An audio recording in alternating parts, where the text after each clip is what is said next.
ফলে আমার আসতে এখানে দেরি হয়েছে।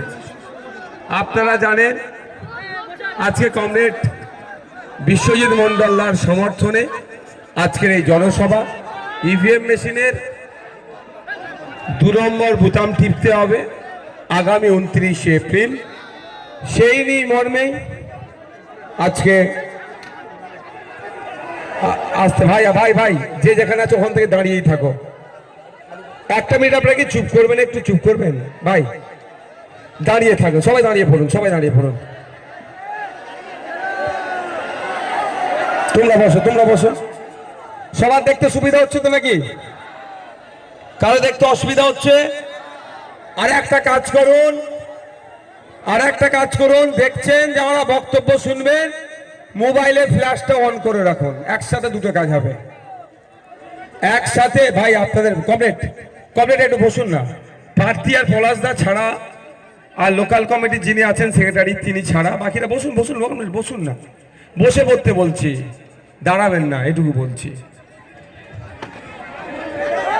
আজকে এখানে আমি উপস্থিত হয়েছি আপনাদেরকে বলবো, আপনারা আগামী 29 এপ্রিল যদি মনে করেন বিজেপির সাম্প্রদায়িক শক্তি আটকাতে হবে এবং দুর্নীতিগ্রস্ত তৃণমূলকে পরাস্ত করতে হবে, তাহলে আগামী 29 এপ্রিল ইভিএম মেশিনের 2 নম্বর বোতাম টিপে খাম চিহ্নে সিপিআইএম এর প্রার্থী আইএসএফ এর সমর্থনে অ্যাডভোকেট বিশ্বজিৎ মন্ডলদাকে বিপুল ভোটে জয়যুক্ত করুন।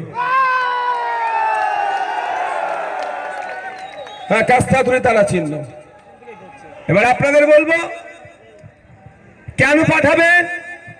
অনেক প্রার্থী আছে, শুধু এতটুকুই বলবো, রুজি রুটির লড়াই, শিক্ষার লড়াই, কর্মসংস্থানের লড়াই, সম্প্রীতির লড়াই, ঐক্যের লড়াইয়ে মাঠে ময়দানে যেমন লড়াই করছেন বিশ্বজিৎ দা, একইভাবে আইনসভার মধ্যে আপনার কণ্ঠটা পৌঁছে দেবেন এই বিশ্বজিৎ মন্ডল দাদা। তাই আপনাদের বলবো এই ফুল সেই ফুলে হাত দেওয়ার প্রয়োজন নয়, কোন সিম্বলে হাত দেওয়ার প্রয়োজন নয়। আপনার মূল্যবান ভোটটি 29 এপ্রিল সকাল সকাল কাস্তে হাতুড়ির তারা চিহ্ন তথা ইভিএম মেশিনের 2 নম্বর বোতামটা টিপে বিশ্বজিৎ দাকে জেতান।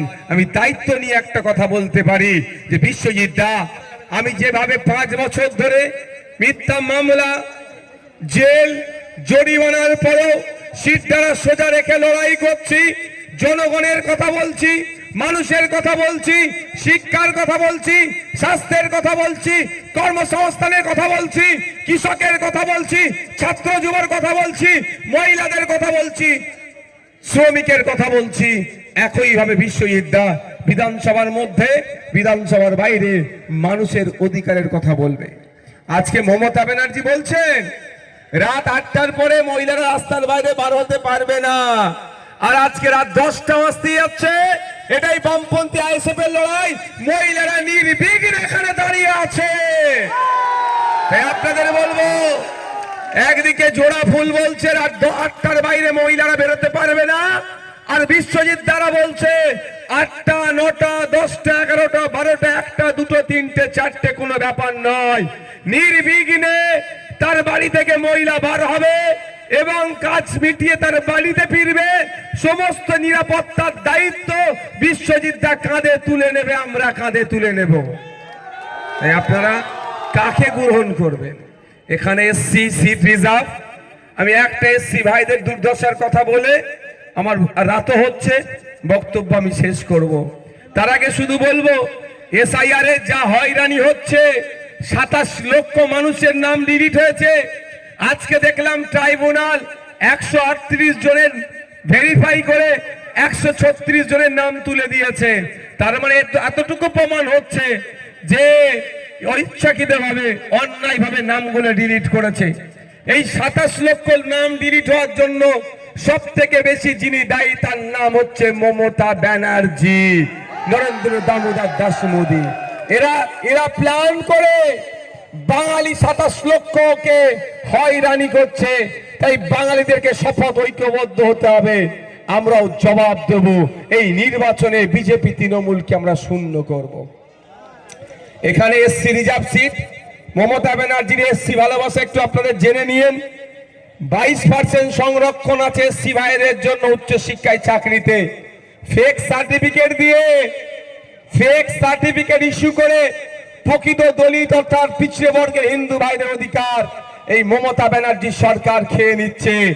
আর শুভেন্দু অধিকারী হিন্দু হিন্দু ভাই ভাই বললেও দলিত ভাইদের ফেক সার্টিফিকেট বানিয়ে প্রকৃত দলিত ভাইদের অধিকার কেড়ে নিচ্ছে, এ নিয়ে কোনো চর্চা করছে না। তাই বন্ধুগণ, আপনাদের এখানে কথা দিয়ে যাচ্ছি, বিশ্বজিৎ মন্ডলকে আপনারা জিতিয়ে বিধানসভার মধ্যে পাঠান। ফেক এসটি এসসি সার্টিফিকেট বাতিল হবে। ওবিসি নিয়ে মাইনরিটি মুসলমানদের সাথে যে দিতা করছে মমতা ব্যানার্জি বন্ধ হবে। ওয়াকফ সম্পত্তি উদ্ধার করে ওয়াকফ বোর্ডের হাতে তুলে দেওয়া হবে। দেবত্ব সম্পত্তি উদ্ধার করে মন্দির ঠাকুরের যেগুলো আছে সেগুলো সেখানে পৌঁছে দেওয়া হবে। তাই আপনাদের একটা কথা দিচ্ছি।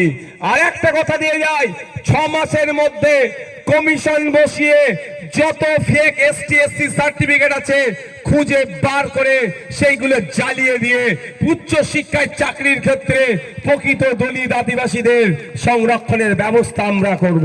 তাই কমরেড যারা আছেন, যারা এসএফ এর নেতৃত্বরা আছেন, শুভাকাঙ্ক্ষীরা আছেন, এতটুকু কথা আপনাদের বলে আমি বক্তব্য শেষ করছি।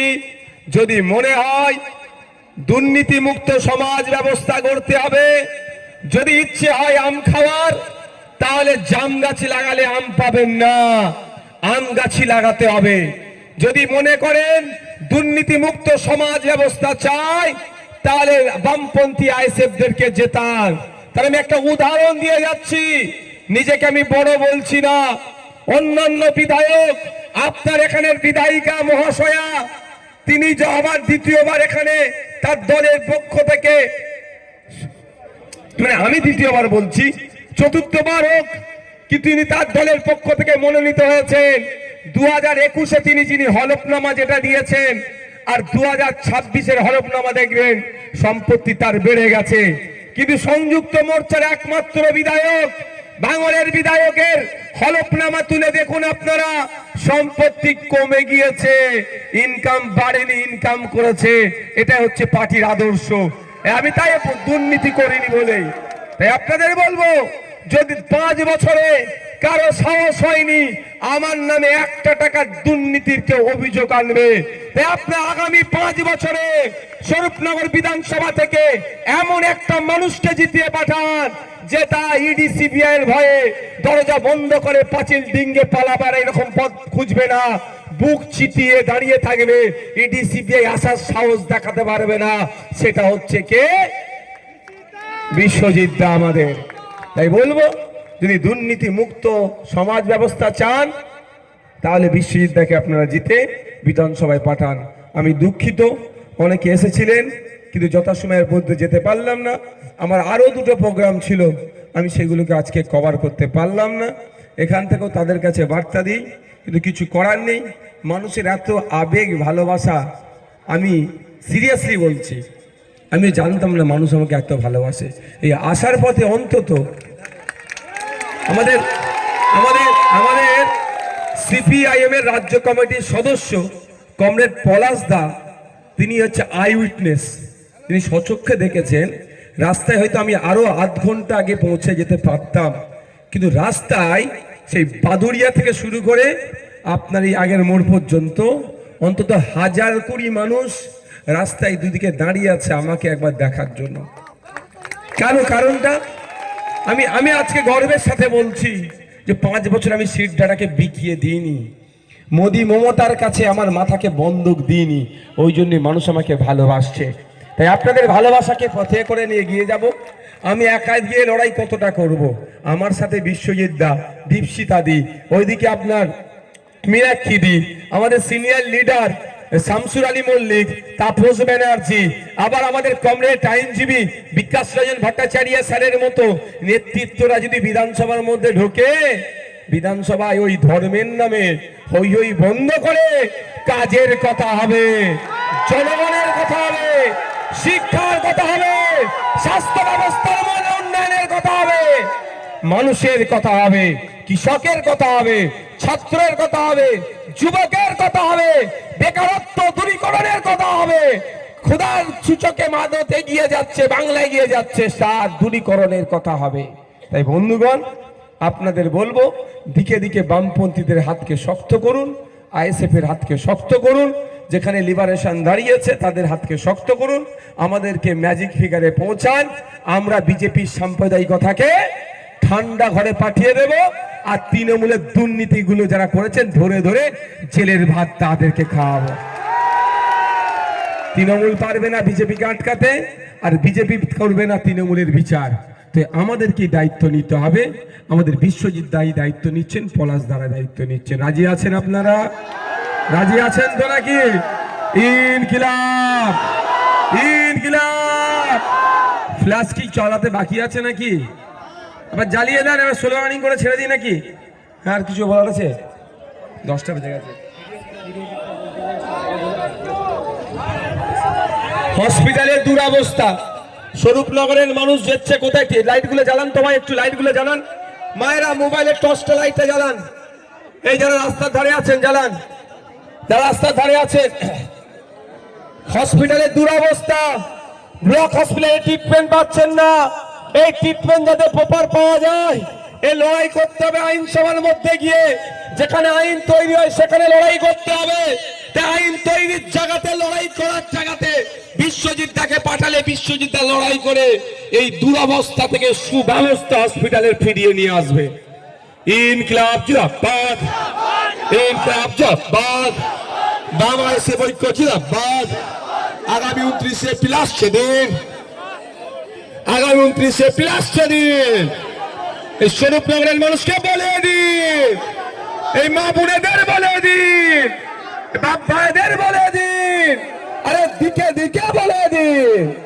এবার একটু দিল্লির পথ মমতা ব্যানার্জিকে দেখাতে হবে না নাকি? হ্যাঁ, এই মমতা ব্যানার্জিকে বলে দিন। পেছন দিক থেকে আওয়াজটা ঠিক আসছে না। এই মমতা ব্যানার্জিকে বলে দিন, এই টিএমসি কে বলে দিন, এই সাম্প্রদায়িক শক্তিদের বলে দিন, বিভাজনকারীদের বলে দিন,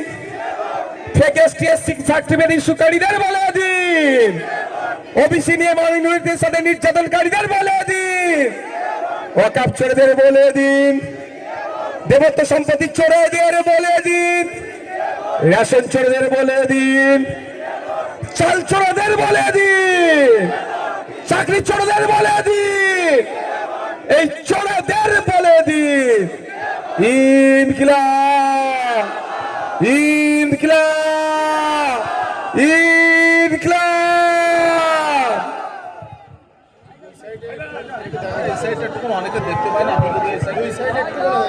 আপনারা চলে আসছেন কেন? এই সভাপতিকে দিয়ে শেষ করে দেন।